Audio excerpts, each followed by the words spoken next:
ഉപജീവന രീതികൾ, forms of subsistence, അതായത് തൊഴിലുകൾ. ഈ കാലഘട്ടത്തിലെ ജനത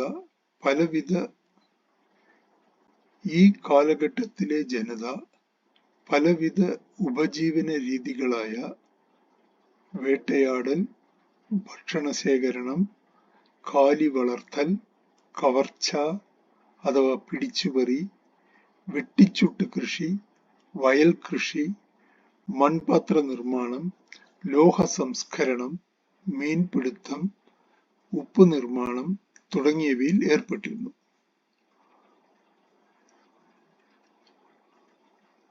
അവരുടെ തൊഴിലുകൾ എന്തൊക്കെയാണെന്നാണ് പറയുന്നത്. പ്രാകൃതം very early stage of cultivation was വെട്ടിച്ചുട്ട് കൃഷി. It means without plowing the land or anything, just clear the jungle and sow the seeds. ലോഹ സംസ്കരണം, മെറ്റോളജി.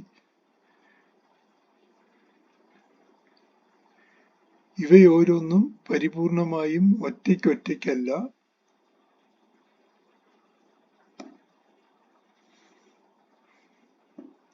ഇടകലർന്നാണ് നിലനിന്നിരുന്നത്.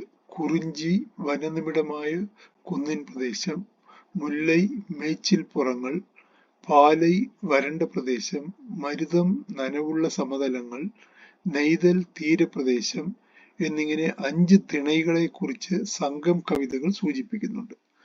സംഘം കവിതകൾ എന്ന് പറയുന്നത് ആദ്യകാല തമിഴ് കവിതകളാണ്.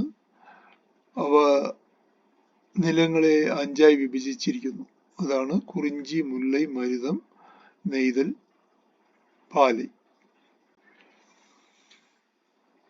ഓരോ തിണയിലും ഉപജീവന രീതികൾ വ്യത്യസ്തമായിരുന്നു.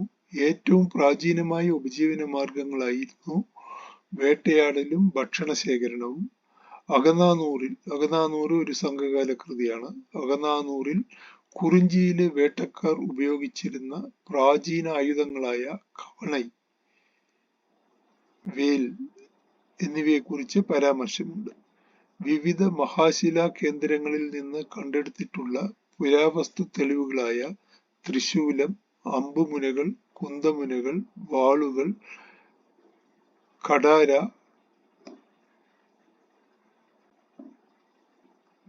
ഖഡാര, കത്തി തുടങ്ങിയ വേട്ടയാടൽ സമാഹരണം എന്നിവയുടെ തെളിവാണ്.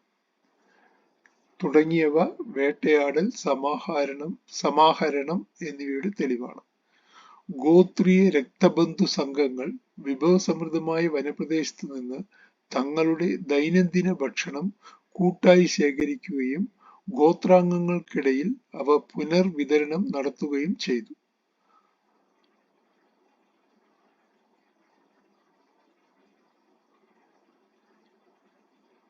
ഗോത്രീയ രക്തബന്ധു സംഘങ്ങൾ, കുടുംബങ്ങൾ എന്ന് പറയാം. ഒരേ രക്തബന്ധത്തിൽപ്പെട്ട ആളുകൾ.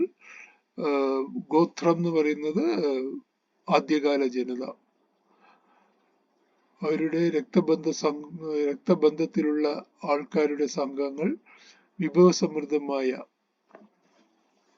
where there is plenty of things, വനപ്രദേശത്ത് നിന്ന് തങ്ങളുടെ ദൈനംദിന ഭക്ഷണം കൂട്ടായി ശേഖരിക്കുകയും, ഭക്ഷണം ശേഖരിക്കുക സംഘം ചേർന്നാണ്. അതിനുശേഷം അവ അംഗങ്ങൾക്കിടയിൽ വിതരണം ചെയ്യുകയും ചെയ്തു. അകനാനൂറ് കുറിഞ്ചി മേഖലയിലെ കിഴങ്ങ്, ചേമ്പ്, തിന എന്നിവയുടെ ശേഖരണത്തെ കുറിച്ച് പരാമർശിക്കുന്നു. പുൽത്തകിടി പ്രദേശമായിരുന്ന മുല്ലയിൽ കാലി വളർത്തൽ സജീവമായിരുന്നു. കാലി വളർത്തൽ മീൻസ് കാറ്റിൽ റെയറിംഗ്.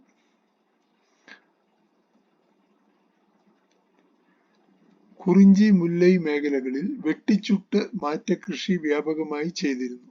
ഇത്തരം തിണയിൽ നിന്നാണ് കാർഷിക ഘടകത്തിന്റെ ആദ്യകാല രൂപമായ നാട് വികാസം പ്രാപിച്ചത്.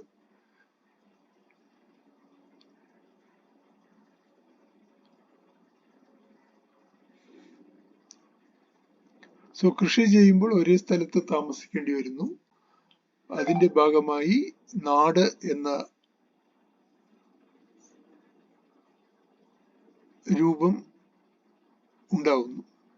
നൽമലൈനാട് എന്ന പദം മലനിരകളിലെ സമ്പൽ സമൃദ്ധമായ ഉൽപാദന ഘടകങ്ങളെയും അധിവാസ പ്രദേശങ്ങളെയും സൂചിപ്പിക്കുന്നു.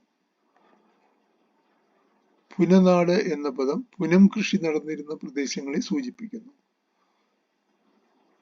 പുനം കൃഷിയിൽ വനത്തിലും പുൽമേടിലുമായി വ്യാപിച്ചിരുന്ന വെട്ടിച്ചുട്ട് കൃഷി ഉൾപ്പെടുന്നു. ശവസംസ്കാര സ്മാരകങ്ങളിൽ നിന്ന് കറുപ്പും ചുവപ്പും കലർന്ന നിറത്തിലുള്ള മൺപാത്രങ്ങൾ കിട്ടിയത് വേട്ടയാടലിൽ നിന്നും ആഹാര സമ്പാദനത്തിൽ നിന്നും സ്ഥിരവാസ കൃഷിയിലേക്കുള്ള അനുക്രമമായ മാറ്റത്തിന്റെ സൂചനയാണ്. ഇത് സ ഥ രണ്ട് അക്ഷരങ്ങൾ ചേർന്നിട്ടുള്ളതാണ്. പ്രിന്റിംഗ് ശരിയല്ല. സ്ഥിരവാസ കൃഷിയിലേക്കുള്ള അനുക്രമമായ മാറ്റത്തിന്റെ സൂചനയാണ്. സോ വേട്ടയാടുമ്പോൾ ഒരേ സ്ഥലത്ത് താമസിക്കാൻ പാടില്ല, സ്ഥലം മാറിക്കൊണ്ടേയിരിക്കണം. പക്ഷേ കൃഷിയാകുമ്പോൾ ഒരേ സ്ഥലത്ത് താമസിക്കേണ്ട ആവശ്യം ഉണ്ടാവുന്നു. നദീതീരങ്ങളിലുള്ള എക്കൽ തടങ്ങളിലാണ് നെൽവയൽ കൃഷി വികാസം പ്രാപിച്ചത്. ഈ പ്രദേശങ്ങൾ പിന്നീട് മരുതം നിലങ്ങൾ എന്ന് അറിയപ്പെട്ടു. വരണ്ട പ്രദേശങ്ങളിൽ പാലൈ കവർച്ച സജീവമായിരുന്നു. ആയുധധാരികളായ മറവർ, എയിനർ എന്നീ ഗോത്ര വിഭാഗക്കാർ പാലൈ പ്രദേശത്തുകൂടി കടന്നുപോകുന്ന ജനങ്ങളെ കൊള്ളയടിച്ചിരുന്നു. വെഡ്ചി എന്നറിയപ്പെട്ടിരുന്ന മറവരുടെ കാലിമോഷണവും അവയെ വീണ്ടെടുക്കാനുള്ള പോരാട്ടങ്ങളും സംഘകാല സാമൂഹ്യ ജീവിതത്തിന്റെ